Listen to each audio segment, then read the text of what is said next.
Dirty Sports episode 830 live on YouTube in 5, 4, 3. Welcome to the Dirty Sports Podcast. I'm your host, Andy Ruther, coming to you live from Cincinnati, Ohio, with my co-host back in Los Angeles, California, Joey No Chill Prano. Hello, Andrew Ruther. Welcome home, bro. Thanks, bro. It's weird. It's like I call everywhere home. You know what I mean? I'm like, I'm going home, but then I'm coming home. It's like LA and New York. They're both home. I refer to them both, and I'm like, yeah, it's time to go home. But I'm going home to visit my family. Yeah, no, I feel ya. Here we are. Backwards hat gang. Yeah, little backwards hat gang today. Repping my Xavier Musketeers today. It's tough for me to rep the Reds, so I just try not to at this point. That's where I'm at. But hey, they won a series. Nice. Yeah, things are really turning around. The Mets won their series this weekend too, making them have won every. Well, they've not lost a series. They've split a couple of series, but they've won or split every series. So I feel you, dude. Yeah, you feel me? I saw this tweet, and I completely disagree with it, actually. Now, if you really break it down. So obviously the Reds have turned into like a thing everybody's talking about now nationally, especially with the guy claiming he was going to take a dump in the Toyota Tundra, which was rained out that day. I don't think it was going to happen anyway, but I wonder if something I want to clear up. I want to clear up a conspiracy theory. We have a lot of conspiracy theories we've gone through on the show, but one conspiracy theory is you were the Toyota Tundra shitter. And I want to be clear that I showed you that tweet. I showed you that Reddit post, and I can tell for sure, like, Andy Ruther, not a good actor. Your reaction was genuine. Like, I truly believe that you are not the Toyota Tundra shitter. I truly believe when you saw that Reddit that I sent you, it was the first time of you hearing about it. Well, that's correct. Not a good actor. Not a good actor. Not a good actor though. You want to do some scenes? You're no Tug Coker. True. I'm no Tug. Now, I did assess the situation if you were going to climb the wall to take a dump in the Tundra. So I was running again, like, because my significant other, she lives right by there. So I'm always running down there. Now, like I'm right by the Red Stadium now all the time. So during my run yesterday, I ran right by as the game was getting ready to be started against the Pirates. And I was like, it's not that hard of a wall, Joe. Like if like you basically, you got to scale a wall. The Tundra's just sitting, in the outfield. No, it might take a little finagling. I'm probably not gifted enough to do that, but you could probably scale the wall. The rumor was that they had extra security by the Tundra for Friday night's game had it happened, which is pretty funny if you think about it. You had to hire security so someone didn't take a dump in the Tundra. They're like, we are taking this threat as credible until we know otherwise. So we're going to put double duty on the Tundra. Pun intended, guys. I think. Can you imagine that conversation with some guy who's supposed to have the night off? He's like, babe, I got to go to work today. And they're like, she's like, what? I thought you had the flat. No, somebody said they're going to take a shit in the flatbed of the truck. So I got called in. But babe, we're supposed to go to. Babe, what do you want me to do? So we need to take a dump in the Tundra. The Tundra, I think, has only been given away once in the history of that park, which is almost 20 years. I don't think people they've had that Tundra there the whole time. I think they have. Wow. I'm surprised I'm surprised Andy Ruther years ago didn't start a Twitter feed as the America. What is it? What's your ballpark? Great American Ballparks Toyota Tundra at the Tundra. I can't believe you haven't been tweeting as this truck for years. Somebody tried to shit at me again today. So somebody wanted, I'm looking this up now. Somebody won it in 2018 I'm looking at the specific rules on the official giveaway. I just, you got to hit the Tundra. I mean, this is again, this is kind of a bullshit classic Reds tactic. No one has ever hit the promotional Toyota sign. This is from 2018 in Great American Ballpark, but a fan still will be driving the new Tundra. So a Jesse Winker home run missed the sign by mere inches, but the Toyota dealer still decided to give it away because that's the only time they've even come close. The sign is 430 feet away, and they put the Tundra, the truck, and the sign out there in 2007. So not the whole time. It's 15 years though. Yeah. I will say again, reiterating my point, Joe, of like how bad Major League Baseball promotions are. This is what you guys got. At least the Mets had the big apple and the apple going up. Guys, this is it. We're trying to hit a truck. Well, I don't think anybody's trying to hit a truck, but it's nice. I've always liked those hit it here and this happens. And it never works. Yeah, but 430 feet, it's not like it's 480 feet away. I mean, it's a reasonable distance. I really hope somebody takes a dump in that truck. The Reds Reddit. I'm addicted now. Like Reds Reddit. I have a problem. You know what's great about the Reds Reddit is it's creative. You guys should check it out. And I posted that thing. That Mets fan had a great post. It's like they're now getting other major league team fans reading it because the Reds Reddit, from most of the great posts that I've seen, are just comedy. It's not. Remember you brought up the line. It's not the Lions fans. It's the Reds fans knowing how shitty the team is and just doing funny photoshops and memes and trolling the team. It's what you guys have this year. Yeah. Reds Reddit. That's all I got. But I have to disagree with this tweet that Jeff Passan sent last week when the Reds were 3-22 and he lists all their blah, blah, blah, how bad they are. And we all know that. He says this is tanking at its absolute ugliest. I disagree. The Reds aren't 100% tanking. They have a $110 million payroll. There's 9 teams that have a lower payroll than the Reds. So it's just bad investment. You trade Winker, you replace him with the guy with the same salary, Fam. You trade Sonny Gray, you replace him with Mike Minor. My point is they're just shitty at what they do. Well, yeah, I mean, there's with tanking. Right. There is definitely a tanking aspect, right? Because they're like shedding payroll. Yeah, and they're pretending not to be tanking by being like, no, look, we replaced the guys with the same amount of money. It's like, yeah, for now, you didn't want to pay Winker a 10-year deal. You didn't want to pay, you don't want to invest in your future at all. Yeah. And it was the worst of both worlds. And that's why it was so shameful for the owner to like pretend that's not what's happening. It's, a way more reasonable thing if you wanted to be Mr. Honesty would be like, stick around. We have a plan.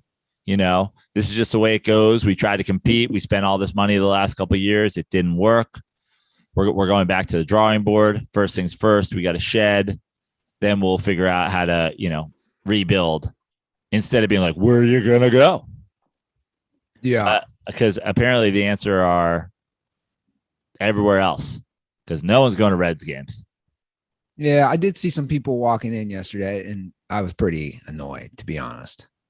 Because again, like we always say, if you want things to really change, you just cannot go. You cannot. Yeah, I mean, I'm sure. Listen, every major city, I'm sure you've got 3,000 to 5,000 people who aren't even following this, and they're just taking their kid to the fucking baseball game. There's like, right. the Reds suck again, but like whatever. You are right. By the way, it blew my mind. Like a week or two ago, at the place I go to work out at.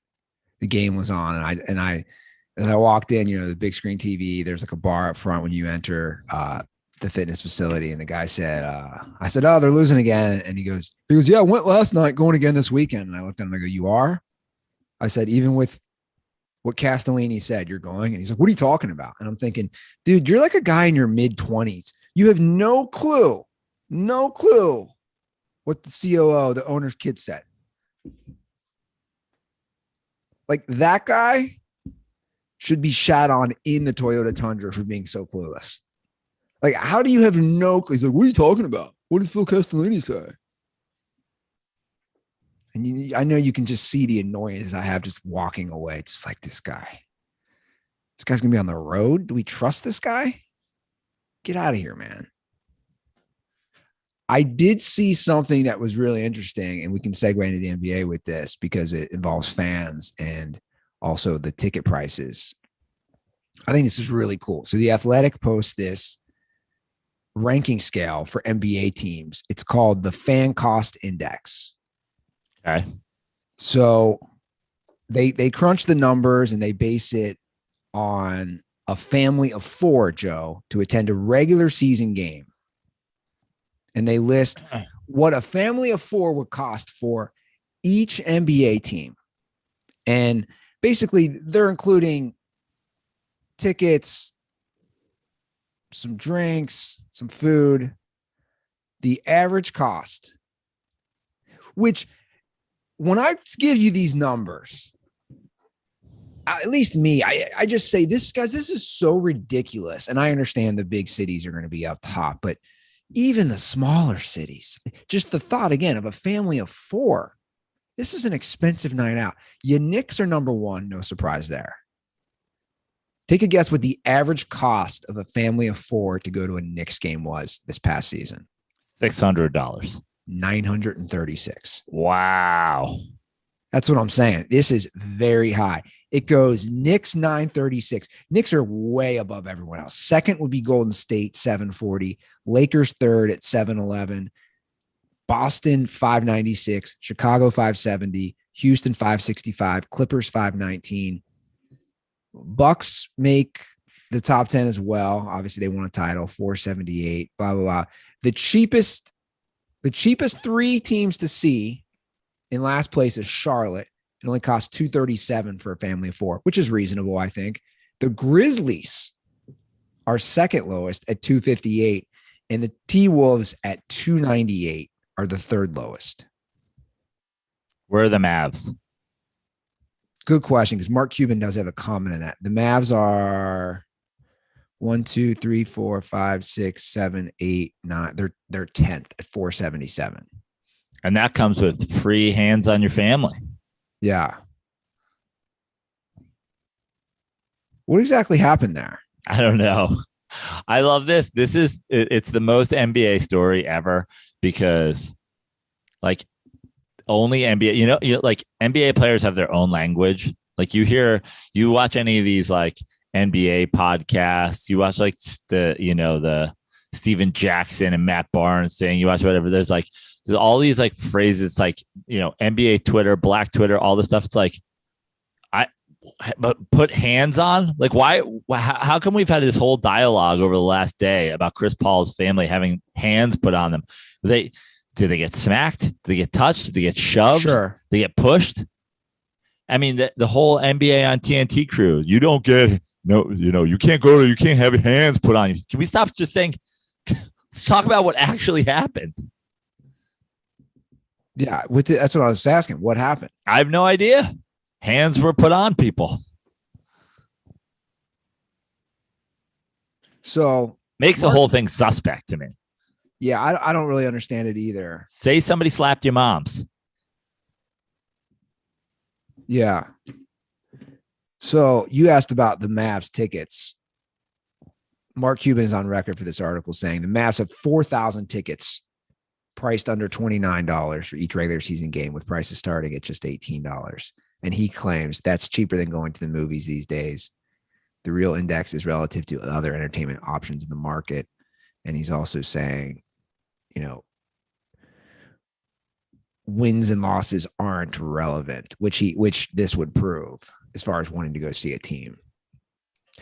My response would be, it's just so expensive. Now, the NBA still overall is lower than the other leagues. If we look at the average for the NFL, it was 568 last year. NHL 462, NBA 444. Major League Baseball, much lower, of course, at 253. I don't know. I just we talk a lot on this show about the common fan and the owners, and I understand there has to be some sort of formula in place, but the thought of taking my 2 kids and my wife and dropping let's just say $500 for a fucking basket. It's crazy, and that's then we got ludicrous. That's ludicrous. But also, like, inflation's out of control these days. Like, I can't even keep these numbers in context. I mean, the fact that you go to an ATM now and they give you 50s instead of 20s, you're just like, where are we in the world? So it's put it all into perspective. I also like, I guessed $600. I guessed, $100 a ticket a person and $50 a person in food. If you took your family of 4 to, like, the average, basically I'm taking the median between obviously going courtside and going to the roof. And obviously the Knicks are much higher, but, like, yeah, it is ludicrous. And it's why, people can only afford to do this so many times a year.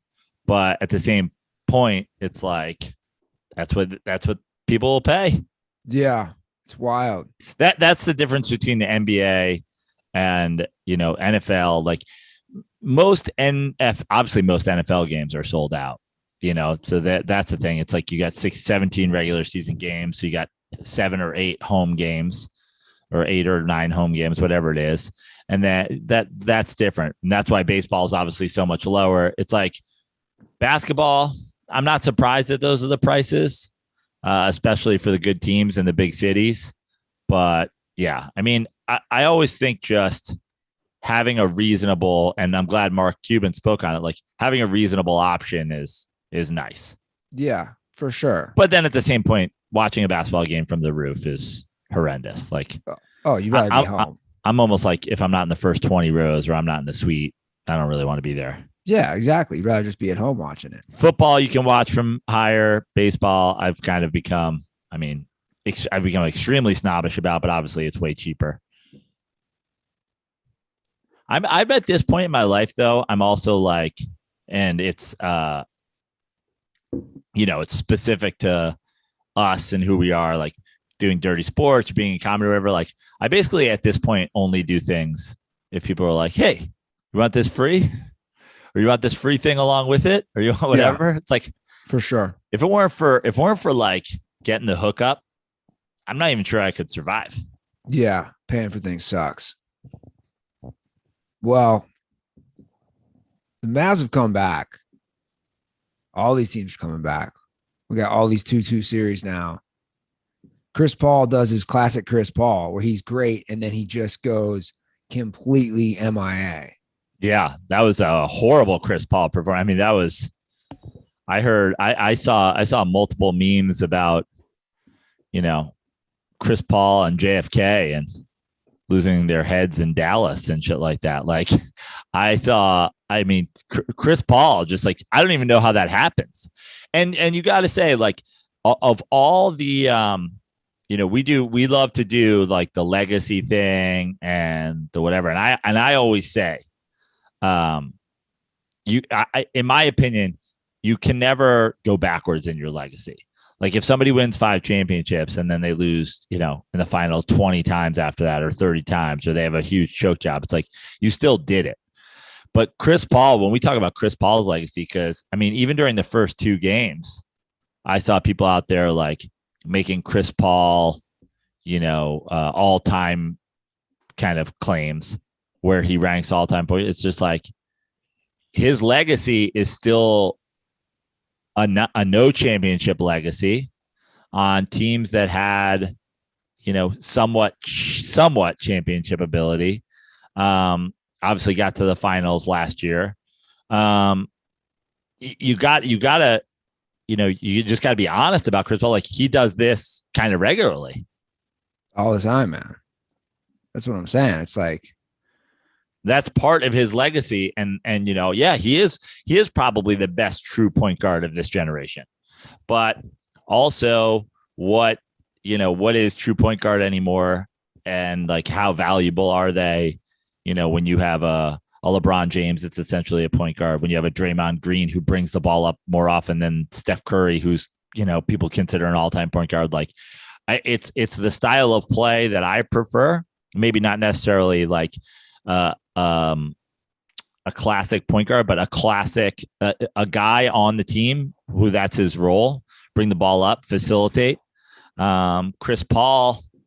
I mean, I think this series, that Phoenix could easily win this series, but they had control of it, and he almost like personally gave it away. Yeah. It's about legacy, yo. Whoa. Yeah.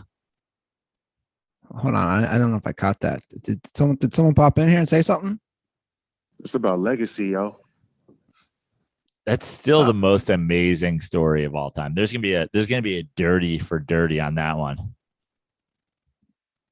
It really is. Just after Kellen Winslow Jr. comes out. I mean, he was like, when you lay out the timeline, there's a chance that Kellen Winslow Jr. called into the Dirty Sports podcast while he had an elderly person who he was currently raping, like tied up in his home. It's nuts, man. The timeline of it is bananas. It's nuts. So Kyle Aronofsky sent that Kellen Winslow Jr. Cleveland Browns bobblehead, right? So they were all up in the Smut studio, as we know. I moved all the bobbleheads. They're currently in the kitchen where my mom used to have like nice china. And I'm like, fuck this shit, right? So I put all the bobbleheads up there. You're like, fuck my mom's legacy. It's about my legacy, yo. So anyway, all the bobbleheads are up there right now. Just kind of the Kellen Winslow one keeps sneaking out though. Yeah. So the Kellen Winslow one, my nephew, who's 5, is fascinated by, and he like when I feed him or he's sitting there at the kitchen table, he wants, I always am doing voices and stuff for the kids. Apparently my comedy career is amazing for children, so I'm like always doing that stuff. And I have the bobbleheads talk, and he loves that. And it calms him down. But he's always going to Kellen Winslow Jr. And I'm like, so now I'm having a talking rapist, but he doesn't know he's a rapist. And well, what's that guy's name? What's he saying? Well, he's saying it's about legacy. Yeah, exactly. That's exactly. It is crazy to think that he was on the show. And that will be an all-time Dirty Sports moment. And enough people don't really know the truth is about all that because he fell off. Like NFL players and CTE, just it falls under the radar. Yeah. Like a DirtBall sent me a story today about Earl Thomas, who is basically threatening. Did you see the BSO headline about Earl Thomas? Yeah. That's what it was. I mean, this is amazing. You got to read the headline. Just what's our boy down there's name? Robert Littell. Robert Littell just bringing the heat still. He's Nolan Ryan. He'll be bringing the heat for 40 years of ludicrous, insanely long headlines that give you far too many details. Details on the ex-NFL player Earl Thomas planning to poison his ex-wife and his children and implying he hopes someone messes with her brakes so she and the kids drive off a cliff with her new man.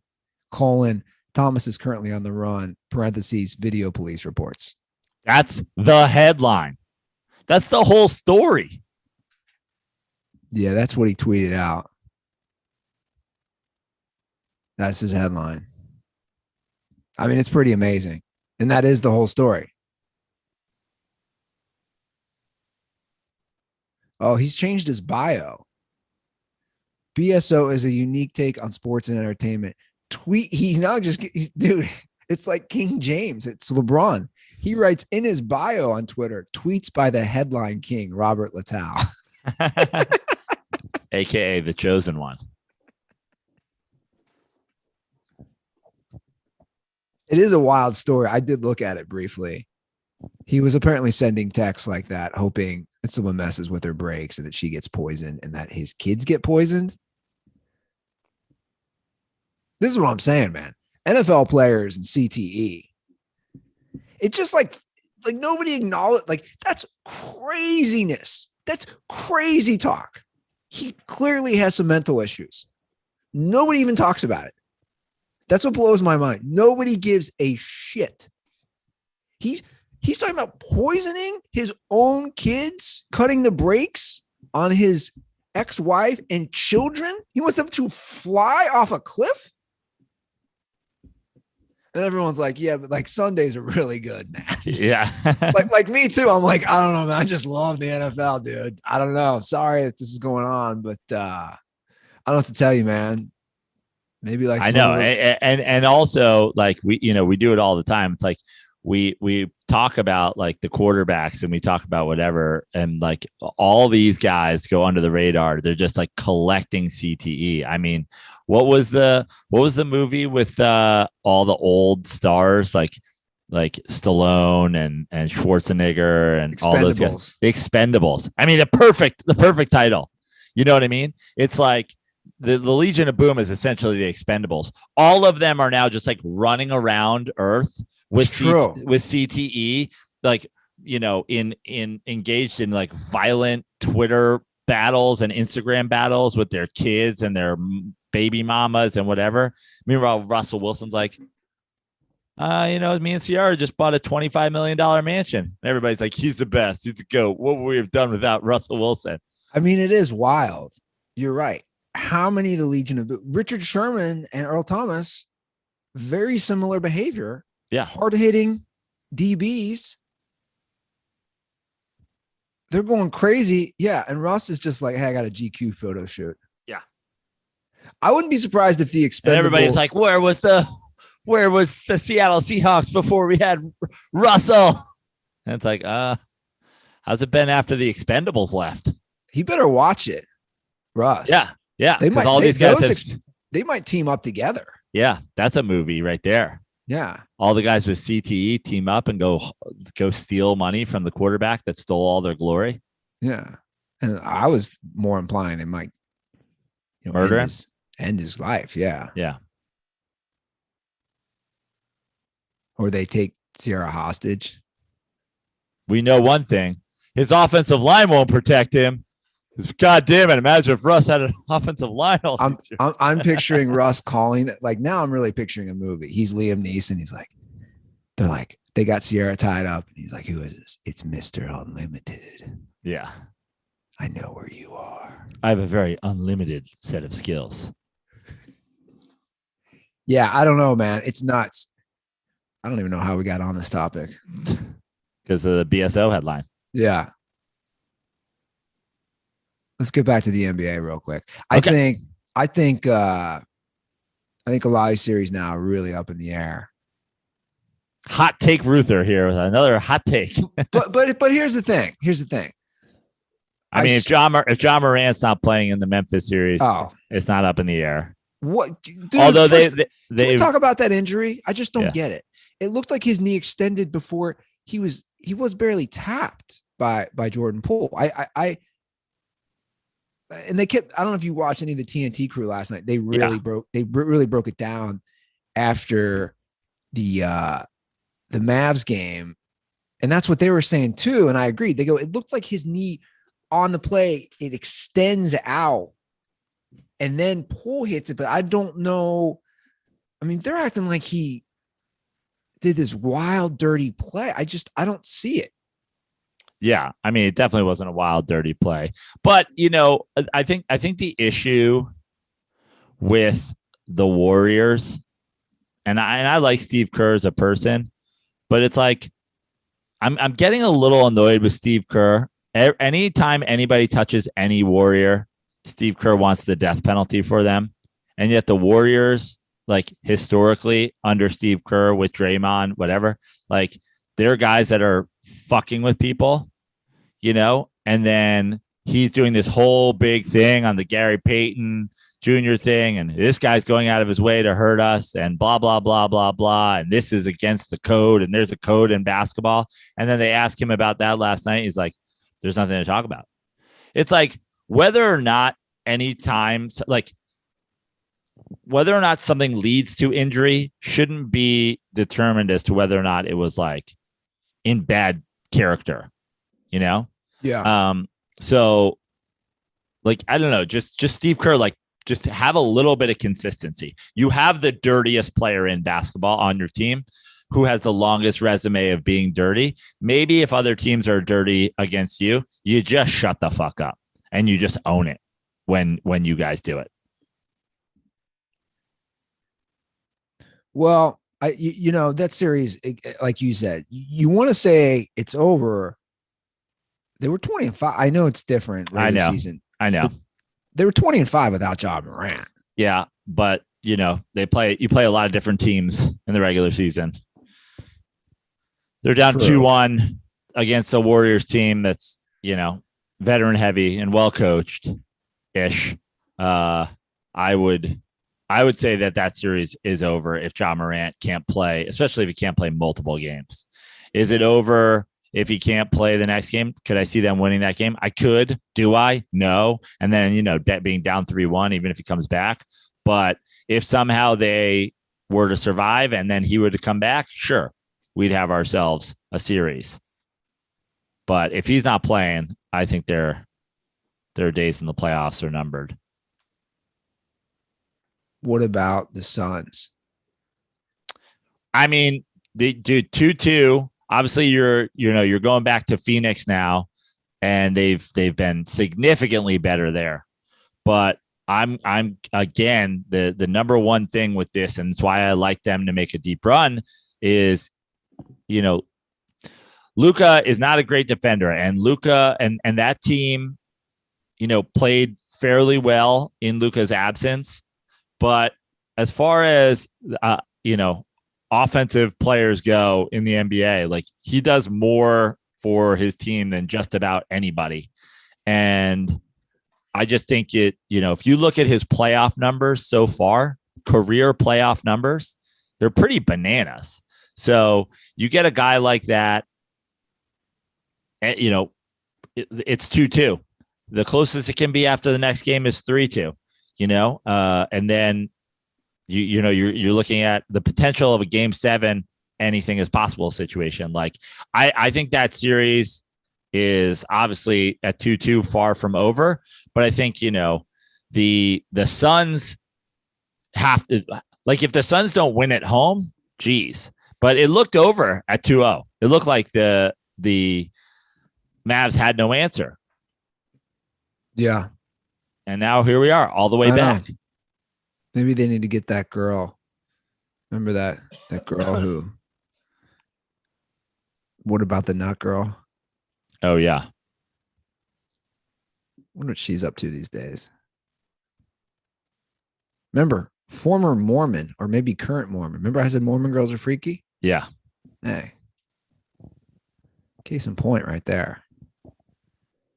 I can't believe the Sixers have won back-to-back. I know they were at home. I'm shocked. Honestly, I gotta say, I've lost money on this NBA playoffs so far. I haven't lost a ton of money, but my gambling year in and year out is always padded by the NBA playoffs. I always do well in the NBA playoffs. Year in and year out, I make money on the NBA playoffs. The fact that I'm down thus far is crazy. I took a shellacking yesterday. The Embiid coming back and getting a win, not surprising. Them tying it up at 2-2 yesterday and doing it like, James going Harden away. I did not see that coming. It cost me a lot of money. I'm very upset about it right now. I shouldn't even be betting Heat Sixers series because I hate basically both of those franchises, although obviously I hate the Sixers and their fan base more. But goddamn, I did not see that coming. Are we talking Phil Jackson money? What do you mean? Phil Mickelson. Phil Mickelson money? No, I'm not. I didn't lose $30 million yesterday. If you guys didn't see it, it's wild. There's a new book coming out. They said Phil Mickelson had more than $40 million in gambling losses from 2010 to 2014. That's crazy.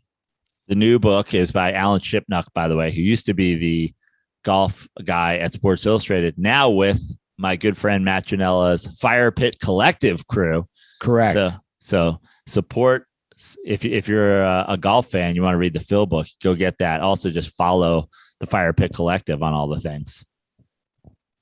40 million. That's crazy. Dude. I mean, that's like Michael Jordan level type stuff. Also, how bad do you have to be at gambling? Just stop gambling, bro. It's year in and year out. What kind of accountant do you have? It's like, how much did you lose gambling last year? Like 10 million. Like, why? What? That's a weird vice. Who doesn't put a 5 million cap on their gambling for the year? That's a vice I've just never fully understood. Gambling? I just haven't. Like, yeah, I understand the drugs, sex. It's the same thing. I know exactly it is. the same thing. I know it gives you the winning gives you all the juice. The losing puts you into a spiral. You try to win more. You try to win it back. You try to win it back. You try to win it back. You try to win it back. I mean, Jesus Christ, Matty Goldberg's, digging underground tunnels into like Van Nuys mattress stores to play fucking underground poker.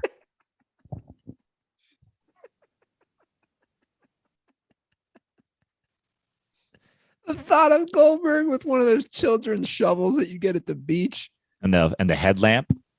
He's like, we're almost there. All in, baby. I got $13.57. Shows up with a t-shirt that doesn't fit, hanging off his neck, covered in dirt and soot. Like one of the Chilean miners.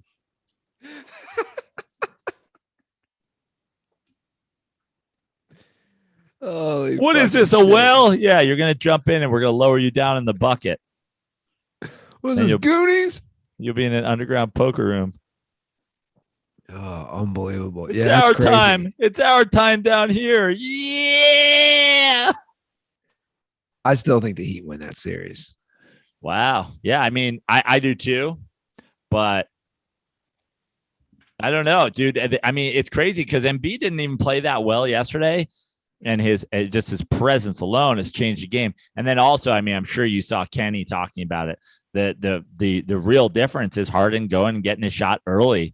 The dribble thing, man, didn't work. So it's nice to see, at least Doc Rivers.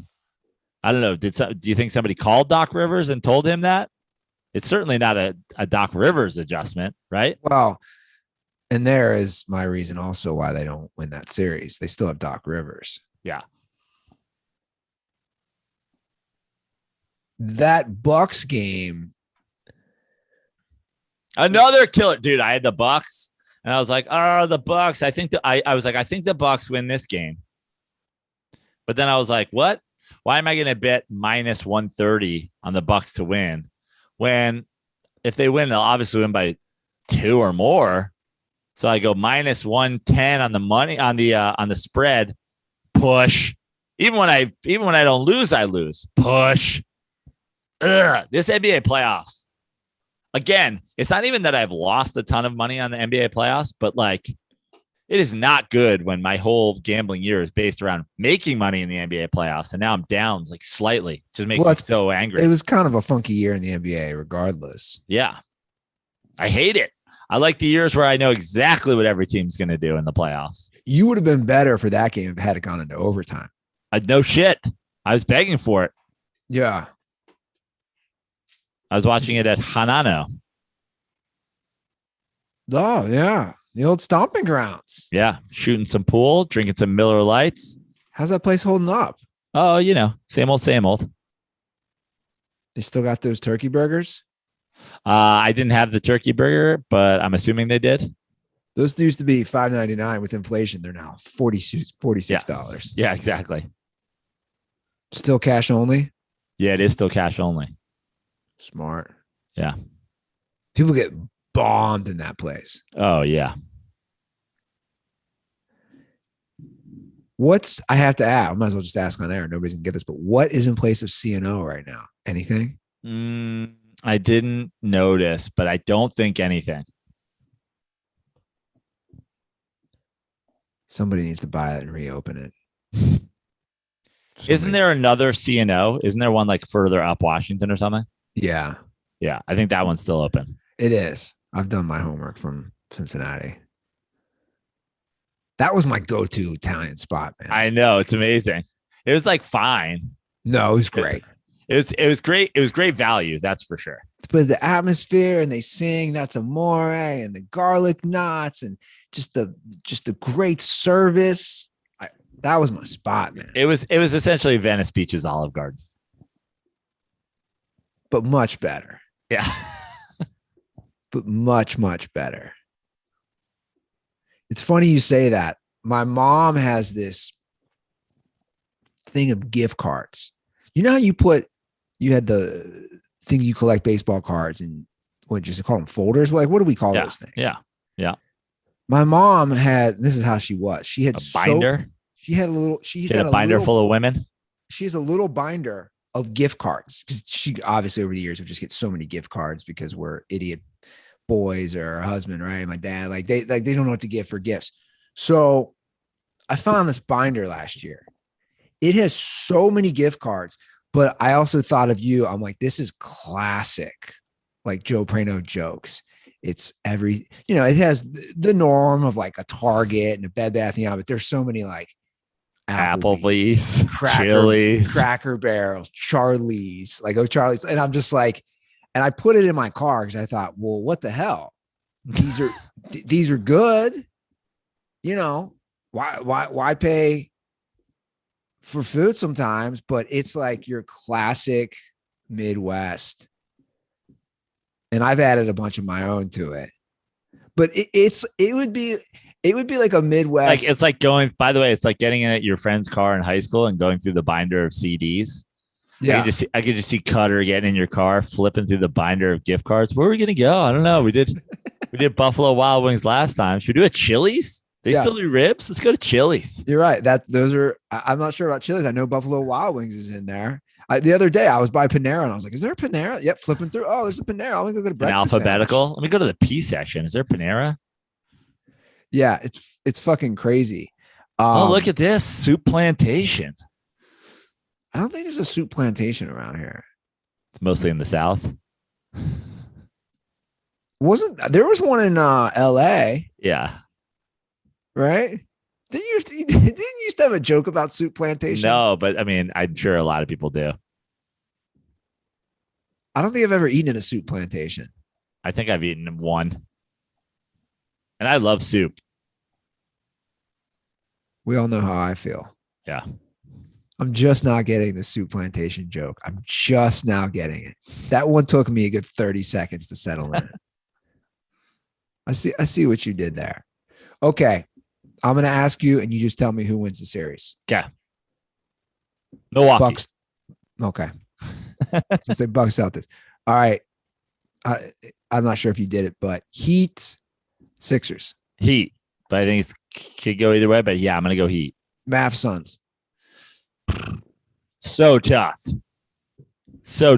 I'm back and forth. I picked the Mavs to start. Then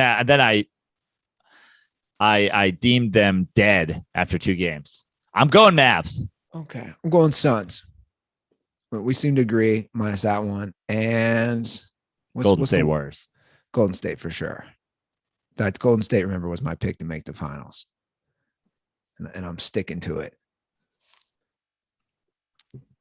And if that fan index thing is correct, get your season tickets now for the Grizz. If they're the third cheapest team to see, and you got that future, now's the time to buy in, right? Yeah, absolutely. I'm a little shocked by that. I've heard that actually about the Grizzlies too. I know people from states far and wide that are like, we go to Grizzlies games because it's like, it's worth the drive. It's like so much cheaper than going to I forget where other people. I heard the same thing. I had a buddy from St. Louis and he was like, dude, I've always wanted to sit courtside NBA. And that's what he was telling me. He goes, if I'm going to do it, I'm going to go to Memphis because this was a couple of years ago. It's the cheapest. I mean, now you with Ja, that's where you'd want to go courtside for sure. Yeah. Did you watch the Kentucky Derby? I did. Wild. That for me, and I don't know shit about racing, nor do I really care. But that race in my lifetime is probably one of the most exciting ones I've ever seen. Obviously, because you have such a long shot that wins, but how it played out. I mean, it was a scratch into the race. It's wild. Didn't know it was racing until Friday morning. Here's the catch. There's the kicker too, which is crazy. The jockey is he always races the track near my parents' house, Belterra, which is not even 2 miles. You've seen it. We've driven by. Yeah. He raced there the day before, right down the street from me. Like you said, he not expected. He raced right there and then had to go down to Louisville, which is crazy. That horse is always around here, I guess, as well. Absolutely nuts. Yeah. The money involved. I mean, if you hit a $1 superfecta, if you picked the first 4 horses for $1, you made $350,000. Holy shit. I didn't know that. Off a $1 bet.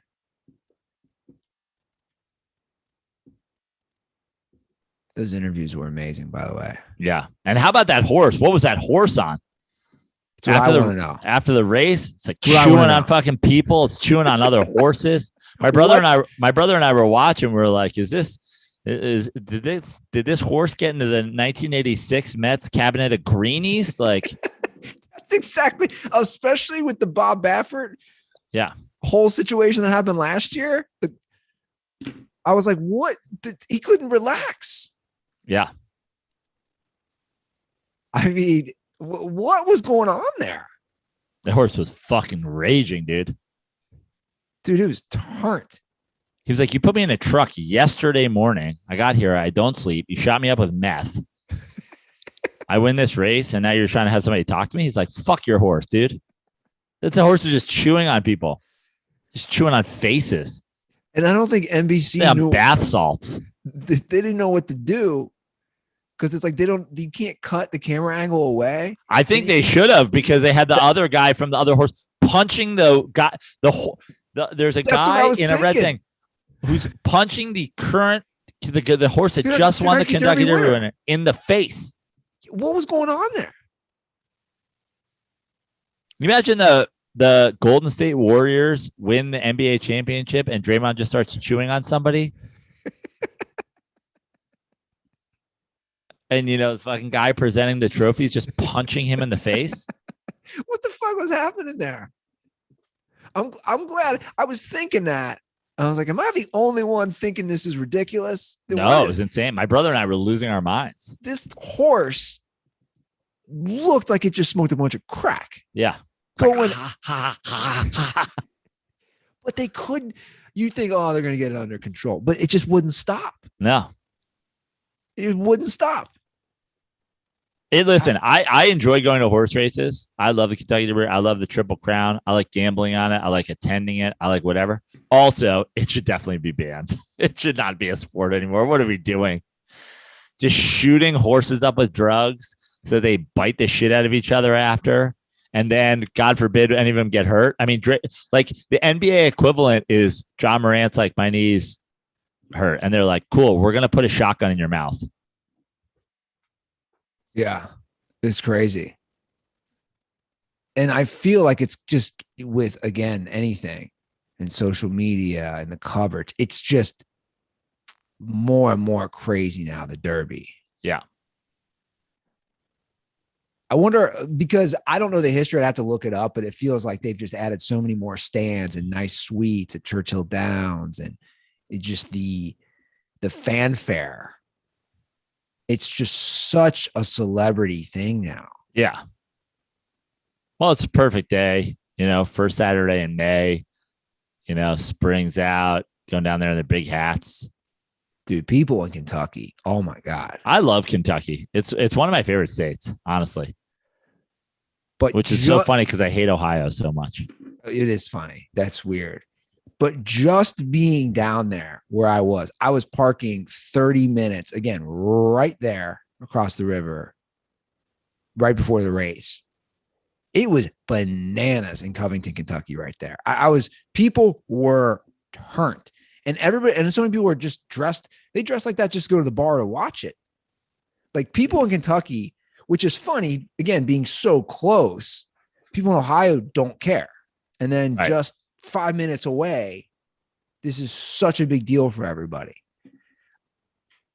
That horse basically was how people were later that night. I went to walk Roscoe at midnight, and obviously people have been drinking all day. Dude, it was and somebody bit him. Dude, there was this chick in the street. She was so drunk. And again, like my girlfriend lives in a cool area that's bars and restaurants, and it's a real fun area. But people were so turned. You know, when you're walking and he's a cute dog too, and I'm like, okay, I'm gonna walk as quickly as possible. I do not want people engaging with me or like, yeah, cute puppy, because people were like that fucked up. And this woman ran out in the street. This whole gaggle of people run out, and a car started to drive off. Because at first I was like, is that an Uber or Lyft? No, it wasn't. It was their friend. She's like, wait, don't forget me. And it was like some redneck. And the door flies open, and it was like a scene. It's like they were still driving, and she was debating getting in. Dude. And this was also right by the witchcraft store, by the way. So who knows if somebody was under a spell? We have a call about that place. I gotta send out a picture on that place. It's the weirdest thing ever. I don't know, but that was a fun race. I'll be curious what happens. What's the next one? Belmont? No, Preakness next. Preakness in 2 weeks, and then there's usually, I think, 3 weeks to the Belmont. I don't think this horse wins any of the other ones. I agree. Speaking of craziness, I talked to our good buddy, part of the upstate New York crew, the 315 crew. I talked to Nick Yardley. How's Yardley doing? He's good. I was asking him for some advice on something for minor league stuff, and he works for NASCAR now. Nice. He wants to get us to a NASCAR event. Boy. And that's another thing. We both agreed. I say, he's like, Ruther, I know you'd eat it up just because that's how you are. Like the dumb, I was saying like the dumb redneck type shit would make me laugh. But I was like, I don't know about Joe. Like how many Let's Go Brandon flags and shirts could Prano handle? I couldn't handle it. I could handle the Miller Lite drinking, and I could handle the like I'm actually not like anti. It's like so much of the stuff that pissed me off these days. Like I don't mind auto racing, but yeah, the crowd would drive me crazy. And I don't like the thing that would piss me off is like, you're right. It would be like a bunch of Let's Go Brand shit. It's like, what does that have to do with NASCAR? You know, that's the saddest part about that. But shit. You know why? Because it all started via NASCAR. I know. But I'm saying you're not going to go to fucking. You don't go to NBA games. Like the crowd's not yelling Black Lives Matter at NBA games, despite what, dipshits like Clay Travis will tell you. People are there just watching a basketball game. And then, of course, like, the NBA players are like, well, we're black, so our lives do matter. But meanwhile, you're going to go to a NASCAR event. It's like, let's go, Brandon. Somebody yelled that at fucking the Mets game I was at the other day when Brandon Nimmo was up, and they thought it was the funniest joke of all time. That's what I'm saying. They're like, let's go, Brandon. They're like, get it? Because his name's Brandon. And also, we hate Biden. I was like, Jesus Christ. How did you even get in here? How did you even figure out how to download a ticket? Well, again, I've said this before and I'll say it again. I don't what's crazy to me, take politics out. I know people can't do that. They just can't do that in fucking 2022. But take politics out.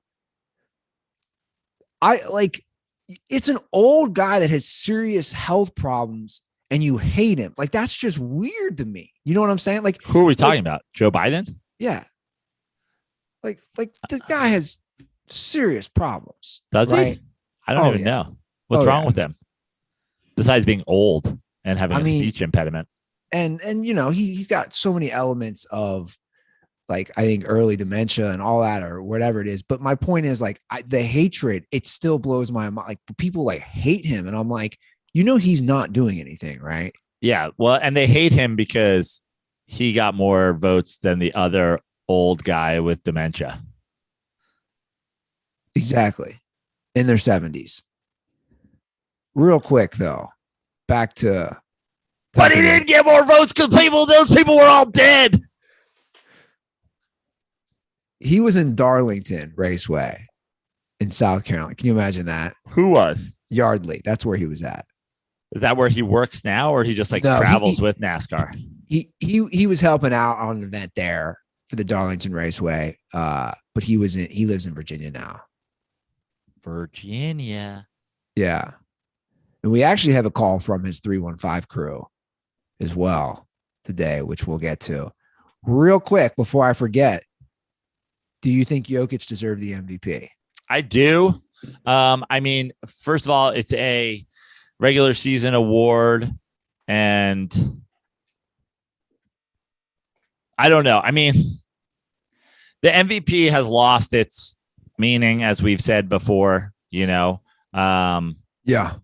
Like it doesn't go to the most valuable player. Like who was the most valuable player? I don't know. Probably fucking Giannis again.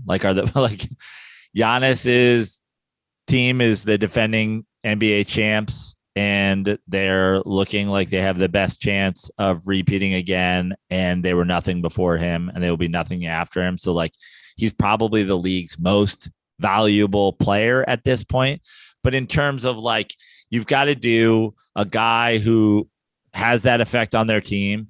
And then also just statistically, he was better than Embiid. Is he more valuable to the Nuggets than Embiid was to the Sixers? I don't know. But also the Sixers got James Harden halfway through the season.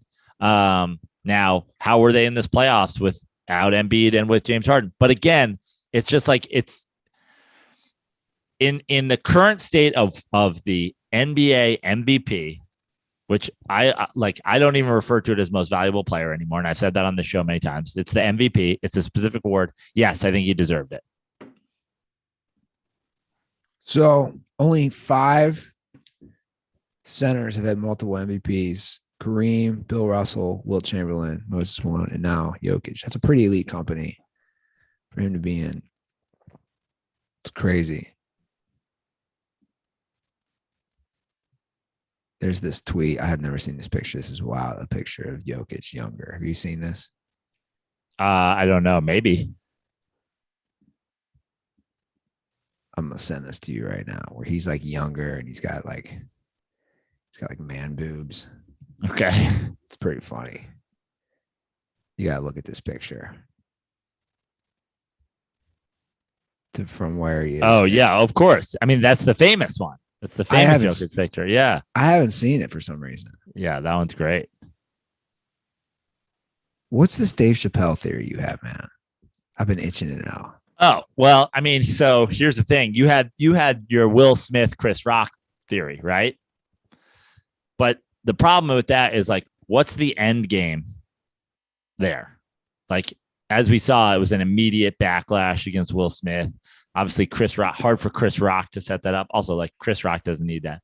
But the end game for a Dave Chappelle, I have theories maybe Dave Chappelle didn't even know, but does Dave Chappelle's management and or Netflix and or Dave Chappelle's management and Netflix together, Dave Chappelle at this point does comedy about the reaction to his comedy, which I love Dave Chappelle. I wish he would stop doing that.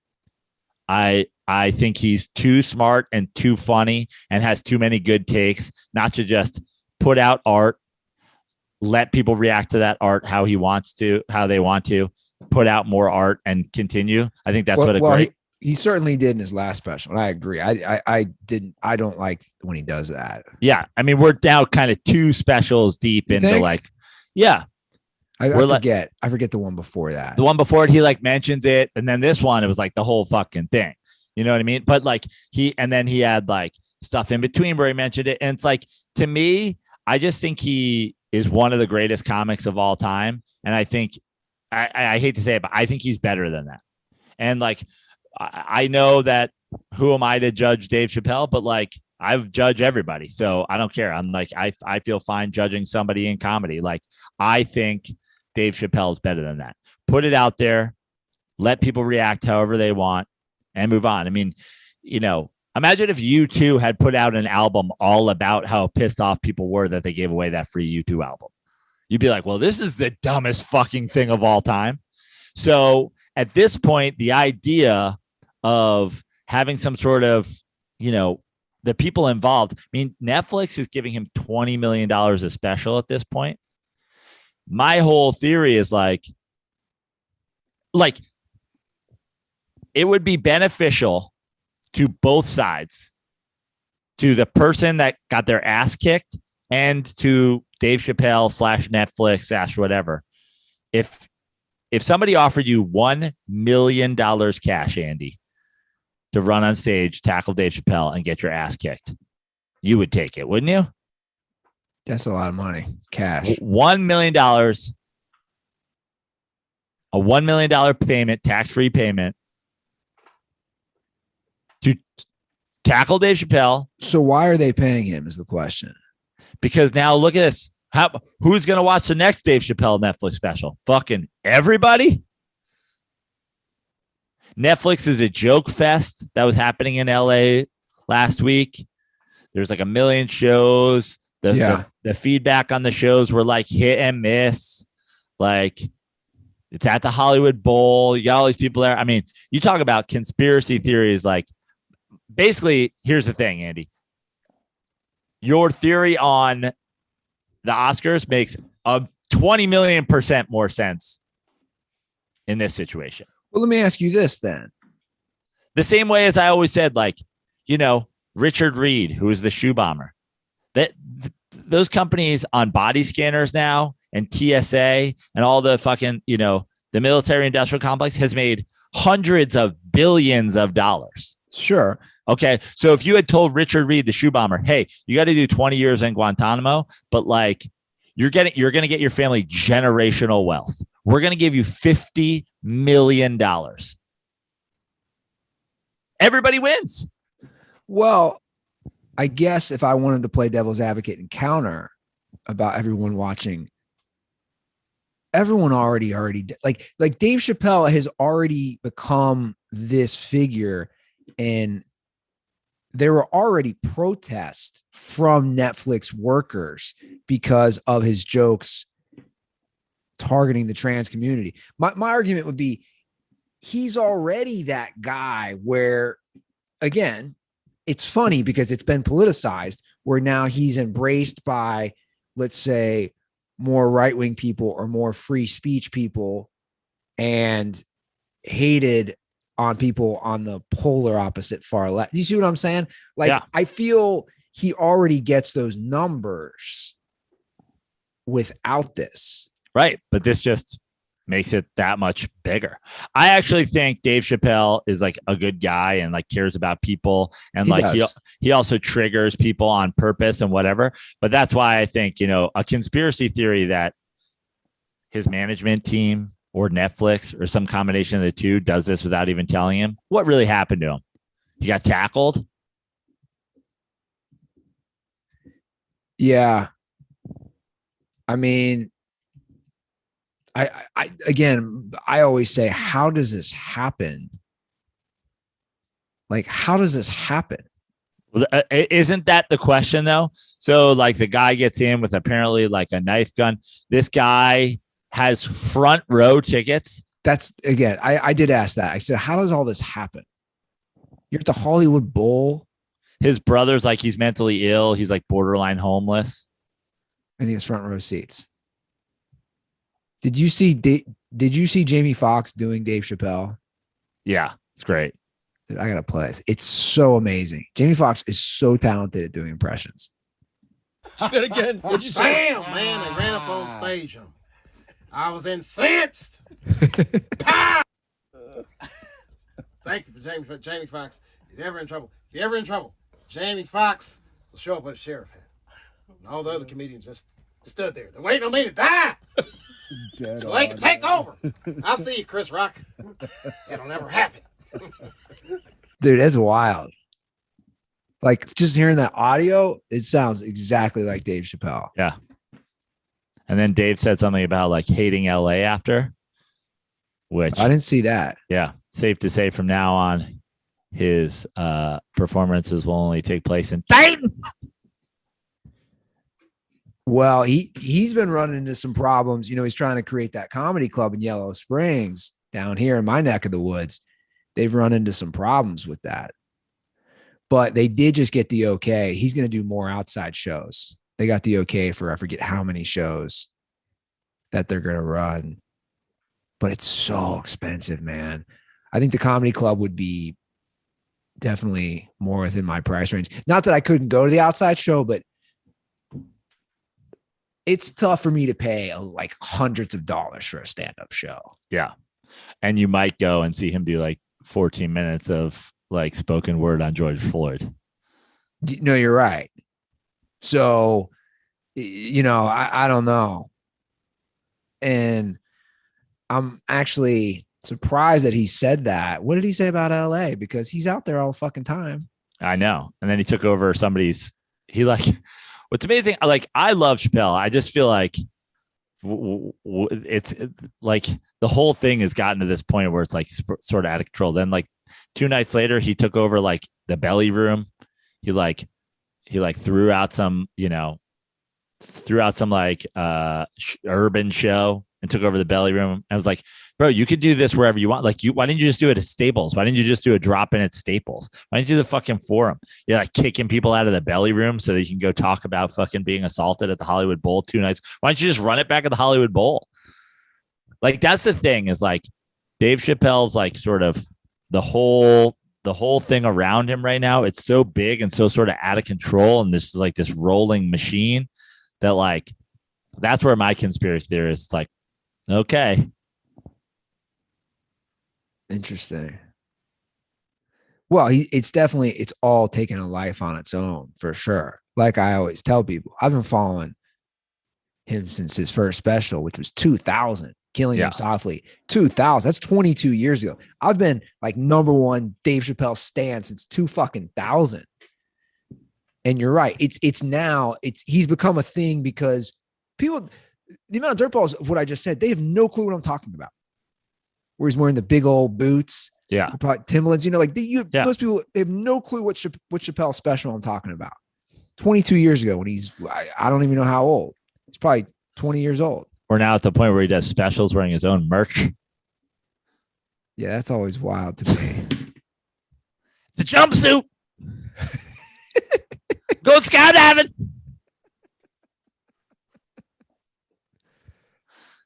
I would like to hear from some dirtballs. We have some calls. 310-359-8365. You guys have called. We're going to listen. We're going to respond. And let's hear what we got. We'll start. I mentioned this earlier. Let's hear from the 315 crew. What's up, you guys? This is Lagoy calling from beautiful Saratoga, New York. I am with Spin That Record, and we're just wondering if you guys use 87 gas or if you guys use 91 gas. Got him! What's up, boys? This is Lagoy calling from the home of Spin That Record, Saratoga Springs, Beautiful. New York. Saratoga Springs, New York, home of the track. And we are hungover getting brunch.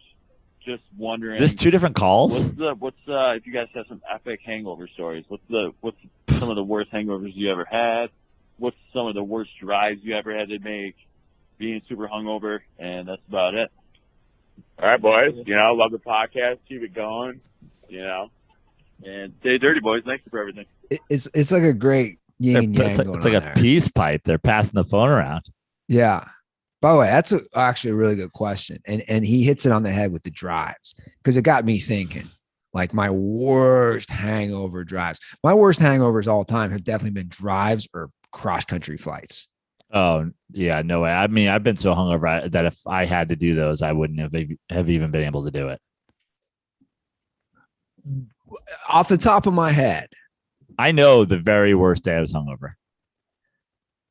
If I looked at certain days I was the most hungover, definitely my buddy's bachelor party, 2009, Las Vegas. Most guys went 2 days. Myself and 2 buddies went 3. We did the Thursday, Friday, Saturday. That drive back, and it's really not that far of a drive, as you know, but there was some traffic. It was I believe April weekend.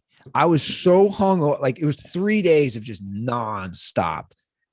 I pulled over at one point. I got Jack in the Box, classic me. I got Jack in the Box, and I couldn't do the drive. It's not even 300 miles. I had to pull over on the side of the road to sleep. Like that was such a bad drive. Well, I'll say this just because it comes to mind. Like the older you get, you 315 crew, enjoy your hangovers. I say this in my act. Enjoy your hangovers. They do not get better. No. You're in your 40s. Like I used to do a joke about my hangovers in my 30s. Hangovers in your 40s. Like, I do a joke now. It's like 72 hours later. I'll be like, I still don't feel so good. Yeah. After Eddie and I did Vail, we had to drive to Denver, and we had to drive that mountain pass. And the whole time I was like, I'm going to puke, Eddie. I'm going to puke. I didn't puke, but I felt like I was going to puke the whole time. That was a tough ride for me. Most hungover I've ever been was when I was living in Laughlin's garage, his garage studio, after the Giants won the second of their 2 Eli Manning Super Bowls. That was the night where I'm pretty sure got brought home by the police.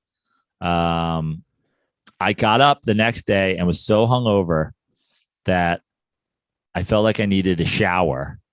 So I went into the shower, and I couldn't stand in the shower. So I was just sitting on the floor of the shower, and I would shower, and then I would go back to bed, and I was like too hungover to dry myself. So I would lay in bed in a towel soaking wet.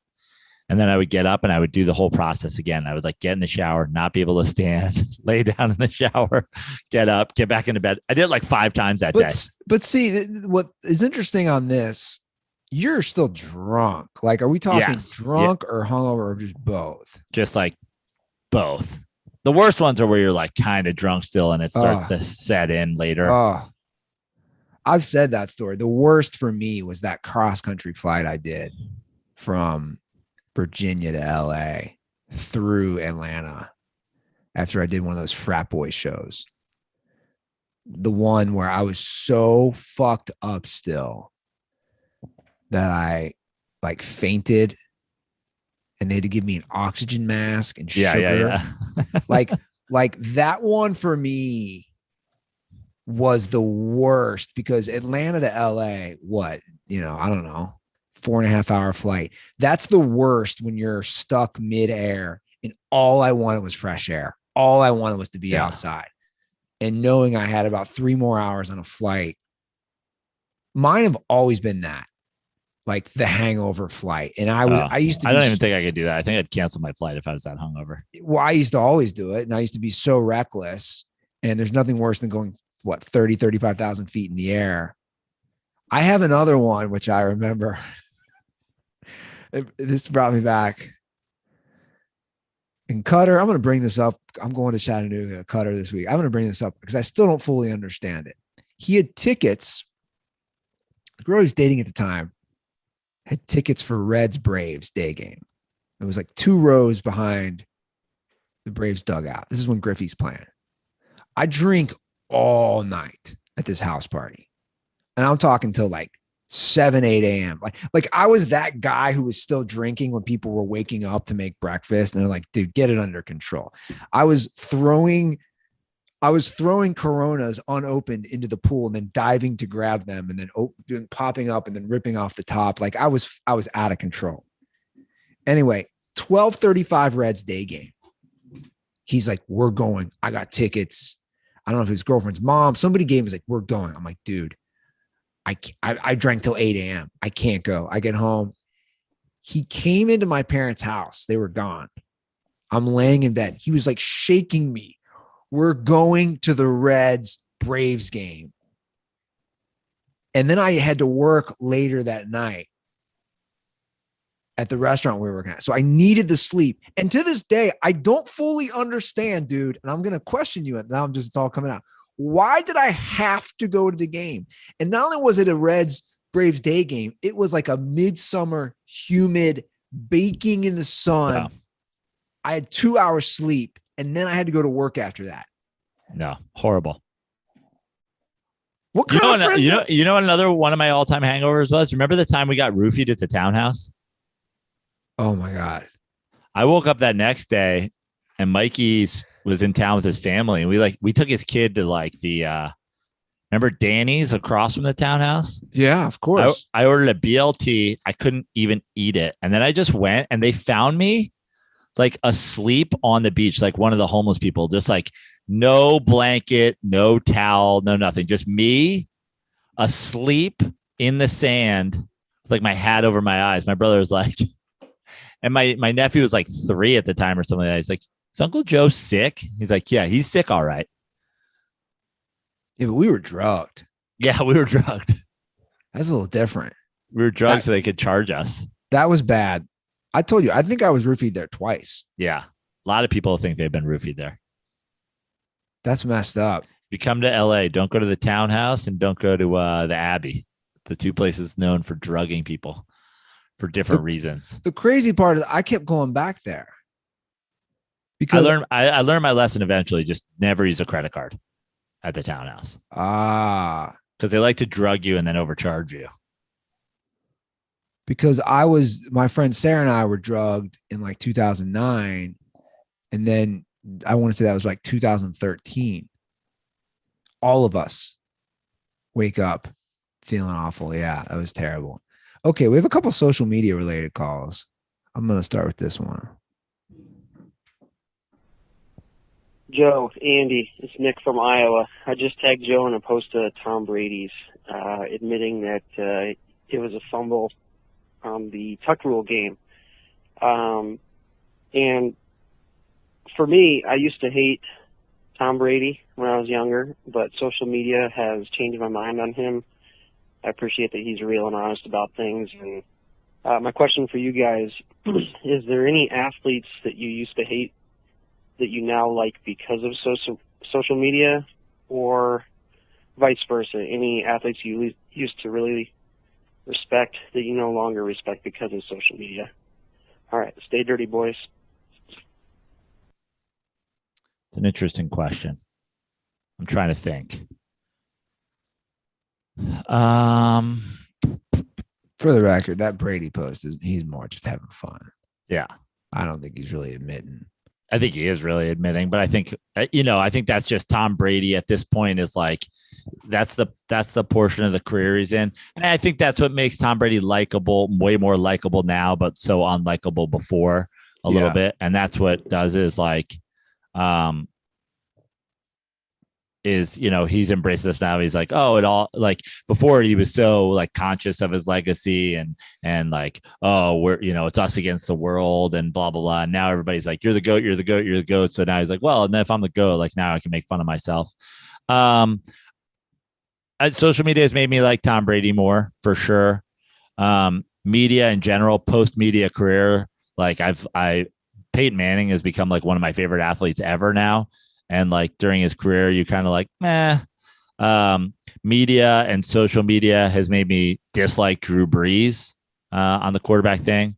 Who else? There's definitely some other folks. I mean, Kevin Durant, obvious one. I used to just appreciate Kevin Durant so much just on his game and his game alone, like let his game kind of speak for himself. Now I fucking hate Kevin Durant. Who else? I had somebody else in mind. Why am I blanking on it? I don't know. How about you, Andy? You like anybody or hate anybody? I don't really even pay too much attention at this point. Like for me, social media, I try to just use it for some content and just laughing for the most part. I try to steer away from the political stuff for as much as I can, just because that stuff will annoy me. But like, I don't know. I guess, I don't have any off the top of my head, regardless, either way, who I have enjoyed. He's having a terrible year. I have enjoyed Joey Votto just joined Instagram and Twitter. Yeah. And TikTok. So he'll post like a lot of the TikTok stuff on the same other, because I'm not on TikTok, the other platforms, which for the record, I don't like a lot of Reds fans take dings at him this year about that. And they're like, you suck. Get off TikTok, get off Instagram. And I'm like, dude, he's given us 15 good years. Shut the fuck up. Also, that's not the problem with the Reds. Yeah, exactly. And he's a great guy. So who cares if he's on those? And who cares, so I've enjoyed his, but it has been interesting to see the evolution of social media with sports, because comedy is the main element, right? For anybody who runs an account. And it's crazy to think, I was thinking this the other day, when you did your pitch and you used the hashtag Let Prano Pitch 2015, the Mets social media DM'd Dirty Sports within 3 days. The truth is that would never happen that quickly nowadays. Right. Totally. Because of how much has happened since then. Another answer, even though it's not his doing, Patrick Mahomes, right? Love Patrick Mahomes. Now you fucking poor guy. You kind of hate him. And it's not even his fault. Sure. I agree. It's a good By the one. way, not to go backwards and then go backwards again, but did the 315 crew, did we miss a question? What was their question before the hangover thing? I felt like they had a good first question and then we got sidetracked by the hangover. Or did I miss that? No, I think they just hangover. Oh, okay. All right. Here's a question for social media for me.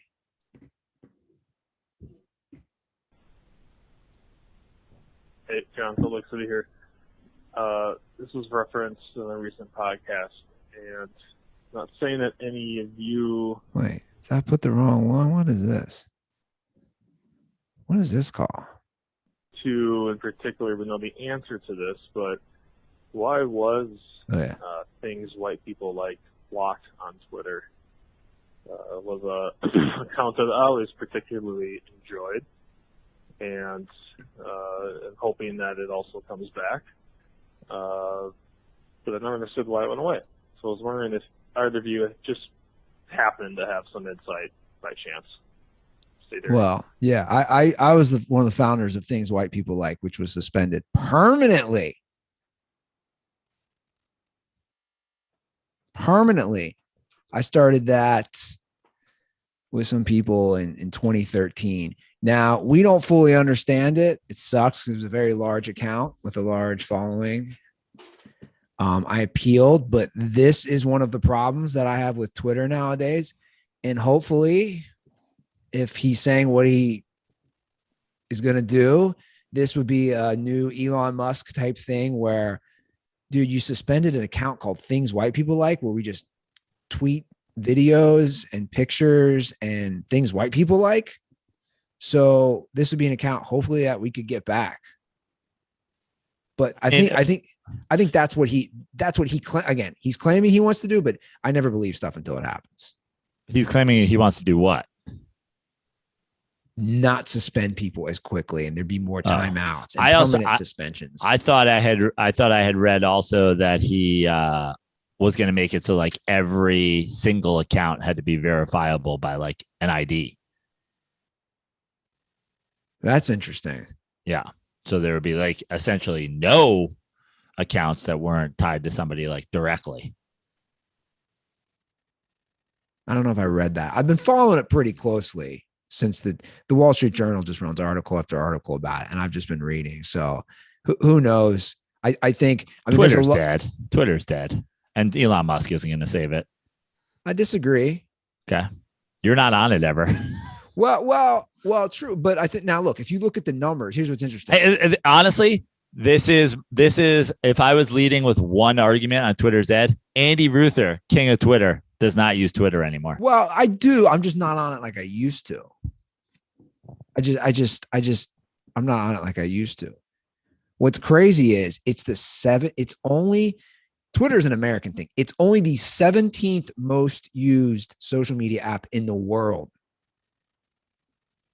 That puts it in perspective.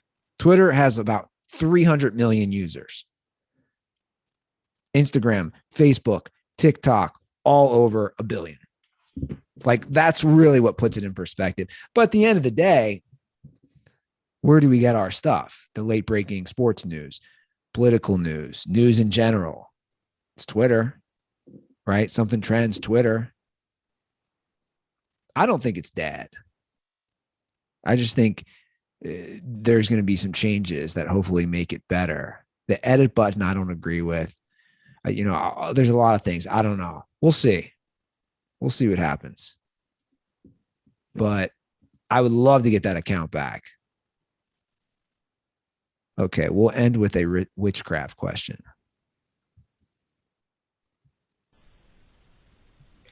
Hey, Dirty Sports. It's Mark from Virginia. Calling in about the whole witchcraft topic of conversation that was on the Monday episode. Yeah, Monday episode. I got to say, I love the idea brought up by Joe. Get the cauldron, banish the Castellinis forever. Also, witchcraft movies. One of them that I believe is severely overrated. I'm probably going to get hate sent my way, probably by the DirtBalls. It makes sense. Sorry about you, Joey. Hocus Pocus. Hocus Pocus, I feel like, is so overrated for what it tries to do in terms of creating like a comedic spin off of witchcraft. Witchcraft is no joke, man. Yeah. None of this Sarah Jessica Parker, there we go. And Bette Midler, none of this wacky nonsense. But yeah, that's my take. Hate on me if you must. Take care, boys. Wait a second. Is he saying witchcraft is no joke? Like you can't joke around about witchcraft? Is he a witch? Do we have a witch dirtball? I hope so. Are male? I mean, I know we're gender fluid these days, but in which, like, are there male witches or are those wizards? How's that work? I can't. I identify as a witch. He said witchcraft is no joke. Bro, you a witch? And again, I'll repeat what I said.